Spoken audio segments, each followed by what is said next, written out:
Hi there, welcome. This is a video to help students with the final assessment for BIZ101 or BIZ101A, Business Communications. My name's Lisa Fye and I'm going to take you through how to complete your next assessment task. So this is a presentation.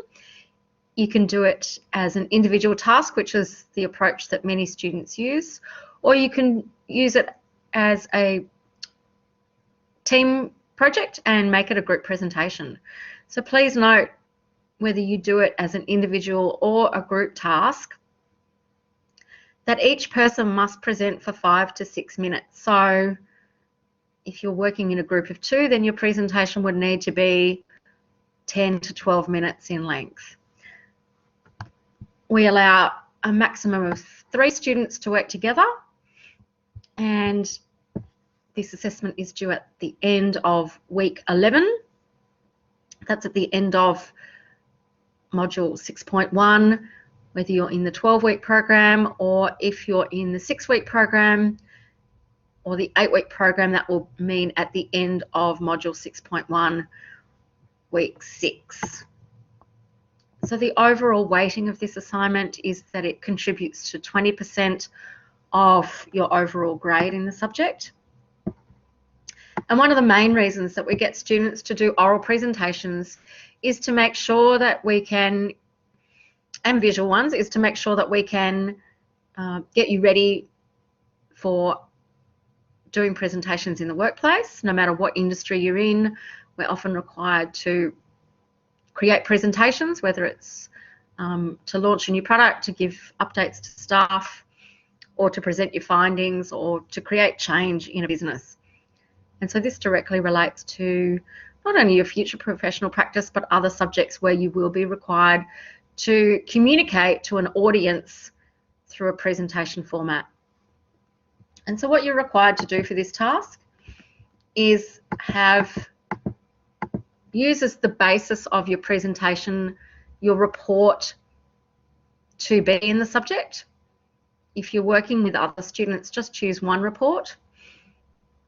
And please, from the report, select the main points that you want to focus on out of the report and create a visual presentation. So you also need to select images that you can include, graphs, tables.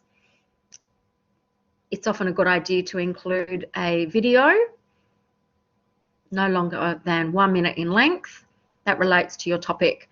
And this can often change the pace of the audience as well. So please select a software package, whether it's PowerPoint, Powtoon, Prezi. Maybe it's going to be, I've often used Pictochart. You can also use eMaze, or you might like to have a look at Canva as other software options. We're not expecting students to pay for online software to download. You should be able to access free versions. If you're not sure, please check with your learning facilitator. So in terms of the format of your presentation, it needs to include an introduction, a body, and a conclusion. Make sure in the introduction that you introduce yourself, your topic, the purpose of your presentation, include an overview of what your presentation will cover, engage the audience with a quiz, quote, or a question.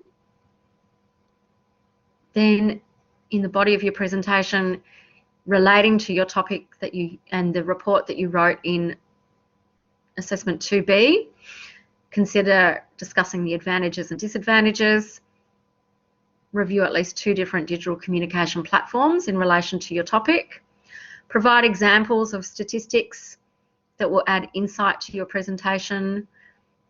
You can discuss about what might be some implementation considerations, as well as solutions, and in-text citations to support your line of reasoning.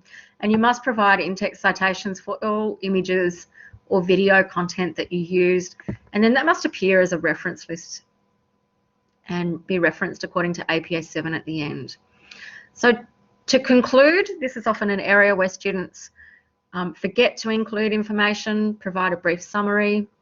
Think about the key points that you want your audience to remember. Check to see if there's any questions from the audience. You might want to add a little quiz at the end, whether that's like a question with A, B, and C option to choose, or you could use a Kahoot tool. Please make note, the Kahoot tool will only work if you have a live audience and might not be suitable for students if you're doing a video recording of your presentation.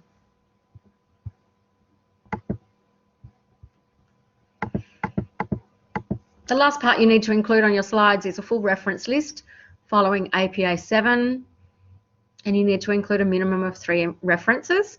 You're quite welcome to use the ones that you've used in assessment 2A and 2B, but also you will need to reference any images that you use, any graphs, statistics, photos in your presentation, and add those and reference them on your reference list.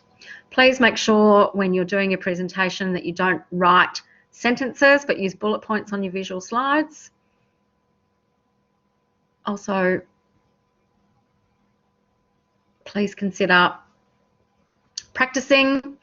If you're in an online class, it's likely your learning facilitator has asked you to do a presentation via video. And so you need both components, the video and the visual, as part of your submission.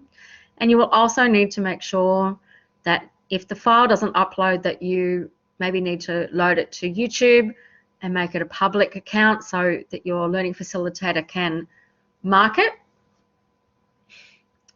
Or you might need to share it and make sure you give access so that we can view the content of your presentation. Some of the things we're looking for is critical analysis, reliable and relevant evidence to support your presentation, in-text citation and a reference list of any written materials that you use from assignment 2A and 2B, plus texts and images. Remember, it is an academic presentation, so it does need to be supported academically. Make sure that we can see you presenting, so verbal and non-verbal communication skills are an important part of a professional presentation that you're doing. And make sure, you do a spell check and check all your work before submitting and doing your presentation. The key criteria that we're marking you on is your knowledge and understanding of your subject or your topic. That's worth 30%.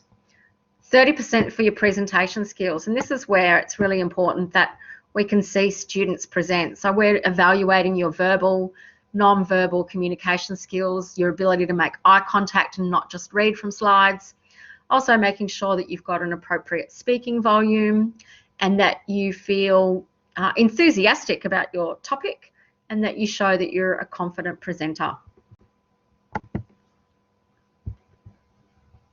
Remember, if we can't see you present, we can't give you any marks. So it's important that we ensure that if you're doing a video, that we can watch the video and see your presentation skills. If it's in a face-to-face class, you'll be assessed by your presentation in the classroom setting with your learning facilitator. In terms of the other criteria that we're assessing you on, 25% goes to appropriate and creative use of visual aids. That will be your visual presentation. Again, please don't write sentences, but use bullet points and have a look at the video from the academic skills team, which relates to ways that you can present your information effectively. You also get 15% for referencing, so make sure you include, again, full in-text citations and the reference list following APA 7. So I wish you all the luck with your final assessment. I hope you enjoy it and that it goes well.